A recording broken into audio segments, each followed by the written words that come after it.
अस्सलामुअलैकुम। वालेकुम अस्सलाम। बहुत दिन हो गए, मुलाकात नहीं हुई, बैठो। अरे ये बहन कौन है? मेहमान बहन है, कराची से आई है और दीन के बारे में भी पूछना भूल गई, खैरियत से है? कैसी खैरियत, जैसे तैसे वक्त पूरा करके दुनिया से जाना है। अरे अब्बा जान, अल्लाह ने आपको क्या कम दिया है? बेटे की अच्छी खासी नौकरी, चांद जैसी खिदमतगार बहू, और आपको क्या चाहिए? खामोश रहो, मेरा मुंह ना घुमाओ। कैसा बेटा, कैसी बहू, उनको तो बूढ़े लोगों की खिदमत का ख्याल नहीं है कि वो किस हाल में है, कैसी तबीयत है।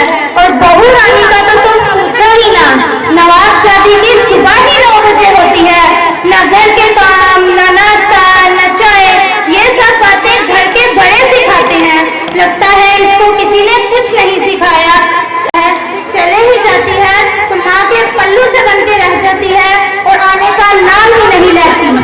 अरे अब्बा जान, आपकी बहू इतना सब कुछ करती है, आप कुछ बोलती क्यों नहीं? अरे अब तो मैं बोलते बोलते तंग आ चुकी हूँ, अब कुछ बोलना मुश्किल हो गया है।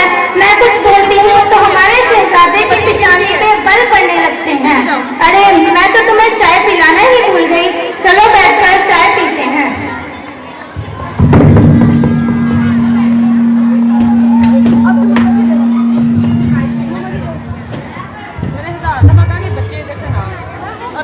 ये थी सास और उसकी रोशन सहेली जो बहू की गिबत कर रही थी। कितनी बुरी बात है। अब देखते हैं बहू को कि वो कैसे अपनी सास की तारीफ करती है। आप ही शुरू करें।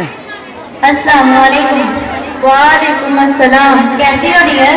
क्या बताऊं बहन, ठीक भी हूँ ठीक नहीं भी हूँ। अरे ये कैसे दरमियान की बात कर रही हो? जब तक सास का साया सर पर मुसल्लत है तब तक चैन कहाँ है। मीरा, तुम कितनी खुशकिस्मत हो कि तुम्हारे सर पर सास का साया है। क्या खुशकिस्मती की रट लगा रही है। भला वो कैसे चैन से रह सकती है जिसकी मेरी सास जैसी सास हो। रीम, एक बात पूछूं? हाँ पूछो। औरतों की तारों में सबसे ज्यादा खुशकिस्मत कौन है, तुम जानती हो? नहीं, मुझे इस बारे में कुछ मालूम नहीं। क्या तुम इस बारे में कुछ जानती हो? जी हाँ, वो सभी इंसानों की माँ हजरत हवा अलैहिस्सलाम है। तुम्हें पता है इतनी खुशकिस्मत क्यों थी? नहीं। उनकी कोई सास और ननद नहीं थी, लेकिन मेरी सास नहीं परेशानियों का घर है। जब देखो नाक चढ़ाए सर पर मुसल्लत रहती है। मैं खाऊं तो परेशानी, मैं बैठूं तो परेशानी, मैं कुछ बोलूं तो गुस्सा, मैं कुछ ना बोलूं तो नाराज। मेरे हर काम में नुक्ताचीनी, हिम्मत अफजाई के बोल तो भूल के भी ना सुनूं। अब तुम ही बताओ मैं इसे क्या नाम दे सकूं। अरे मैं तो अपनी ही बातें लेके बैठ गई, तुम अपना सुनाओ। क्या बताऊं, मुझे तो जरा भी चैन नहीं।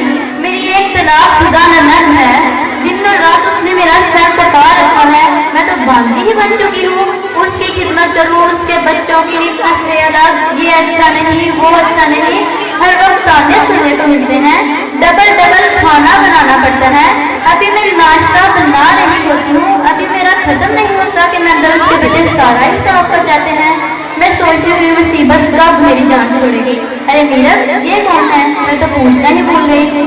आयशा आंटी हैं, कराची से आई हैं। दीन के बारे में बहुत अच्छी मालूमात रखती हैं, पढ़ी लिखी बहन है।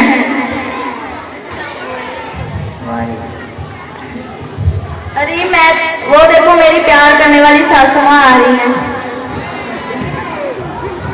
अरे आयशा, अभी तुम इन्हीं दोनों के साथ बैठी हो?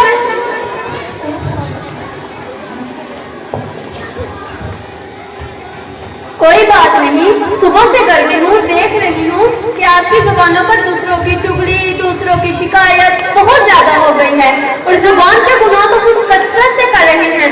अल्लाह ही हमें माफ फरमाए। और हम औरतों की तो बहुत बुरी आदत हो गई है, जहाँ दो चार जमा हो जाए, दूसरों की चुगली, दूसरों की शिकायत हमारी तबीयत का हिस्सा बन गई है। महज वक्त गुजारी के लिए हम चुगली करते हैं, लेकिन इसके नुकसान का अंदाजा जरा भी नहीं है। ये सारी गुफ्तगू गीबत है। हम जो हकीकत है वो ही कह रहे हैं, कुछ गलत तो नहीं कहा। तो सही ही कहते हैं, जिसकी तुम गीबत कर रही हो, अगर वो बात इसमें मौजूद नहीं तो वो बहतान है। गीबत और बहतान बहुत बड़े गुनाह हैं।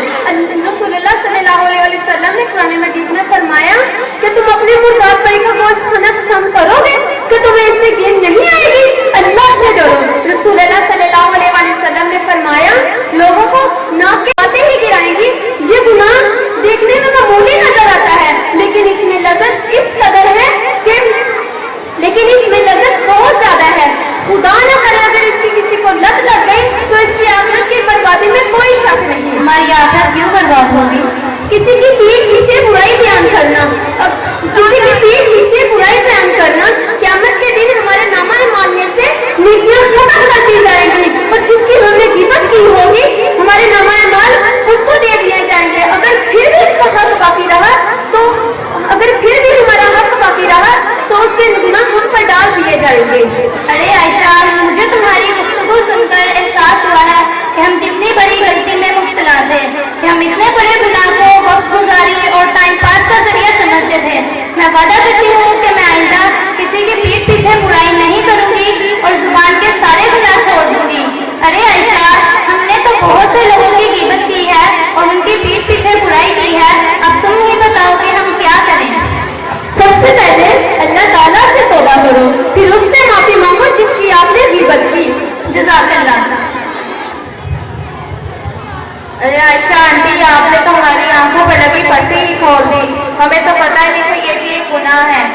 आइंदा मैं अपनी सास को सास नहीं माँ मानूंगी।